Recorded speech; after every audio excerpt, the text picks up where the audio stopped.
Hello there! So I am here for another one of my favourite videos of the year. This is my New Year's resolution wrap up, and I'm also going to be talking about the resolutions I will be taking into 2018 with me. So a look back to last year. I will link down below the video that I made last year about the resolutions that I was going to be doing in 2017. I set myself the goal of reading 150 this year. I didn't set it officially on Goodreads, and I didn't officially say anything to you guys, but that was kind of the number I had in my head. Needless to say, that was ambitious. I think it's probably obvious to say that that didn't happen this year, but as it stands, my current total is 92, and I hope to finish at least 2 more books this year before official New Year starts. I am filming this a little bit before, so by the time that the year officially comes to an end, I will have read at least 94 books, which is quite a fair way off of 150, but I think it was very ambitious. I think probably setting myself the goal of 100 would be much more realistic. I'm pretty gutted that I didn't get to the 100 mark, but I know why, and there were certainly a few books this year that very much held me back. But anyway, you know, in the grand scheme of things, 94 books is a pretty good average. And Goodreads tells me that I read 26,292 pages, so, you know, successful. That is how much I read. Now we go on to the resolutions. So I pretty much carried forward my resolutions from last year. So I intended to continue reading 1 short story collection a month, 1 library book a month, 1 non-fiction a month, 1 reread a month, and I also added in there that I was going to read a YA book a month. I have to say it's gone pretty well. Apart from the reread, I think I scrapped the reread in around February because I realised that I had too many challenges going on. But other than that, I've stuck to it, apart from I think 1 month this year where I haven't read a library book. But I haven't necessarily enjoyed the process. I kind of went into this year thinking that I was going to be much more loose with my reading and just pick what I fancied when I fancied it, and actually every month I have had to go through my bookshelves and pick out the books for my challenges, and had a very limited amount of my own reading, especially given that I started an independent publisher series this year. So the spare books that I have had that haven't been part of my challenges have been part of the independent publisher reading. So I have not been loose with my reading at all. I've been more strict this year with my reading than ever before, which is kind of annoying, and it was an accident, and also with the YA challenge, and I knew I wouldn't enjoy the YA challenge. I have a real dislike for YA fiction and YA writing. It just makes my blood boil. But when I first started watching BookTube, I think probably like a lot of people, I was that bit younger, and I did buy quite a few of the hyped YA books. So I had 2 shelves of YA on my bookcases, which I frankly deemed too many. So I wanted to set myself that challenge, but every month when I got to the YA book, I just didn't want to read it. That said, there weren't any really horrific reads in there, and there were some that were pleasantly surprising, which was what I hoped for. Some that weren't great, but if I really wasn't enjoying it by about 50 pages in, I got rid, because the whole point of the challenge was to get rid of them. So I let myself off and thought if I had started it and found that I didn't like it and therefore given it away anyway, I still counted that, and there were I think 2 months where that happened, and I still spoke about those in my wrap up because, as I say, I still count that as fulfilling the challenge. But yeah, this year, exciting news. I've decided I'm done with challenges. Challenges and me are finished. I don't want to limit myself anymore. I want to reignite my excitement for books, and I actually think that my challenges are probably a lot of the reason that I didn't enjoy my reading as much last year, and I only have myself to blame, you know.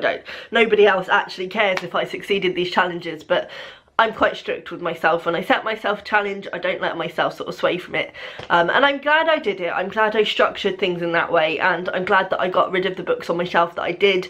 But I think it's time to just remember why I love reading, read the books that I've been wanting to read. I just think it's going to be really exciting. That said, I have got 1 challenge, but it's a really exciting one, and I can't wait to get stuck into it. I've been sort of teasing about it for a while now, and people are probably, you know, no one actually cares about this challenge but me. I'm really excited about it. You might not be. But I am going to set myself the challenge of reading 1 book a month that I have not heard of off of BookTube, because I've realised that a lot of my reading comes from recommendations and BookTube, and there's nothing wrong with that. And I think ultimately that is part of the culture. People generally read the books that they see people reviewing because they know that they like the books that that person reviews, and I think that's, you know, the whole point of BookTube.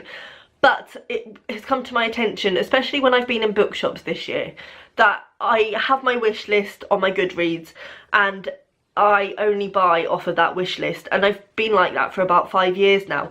And in a way I think that's good because it ensures that I only buy books that I actually know I want, and it also helps to sort of curb my spending.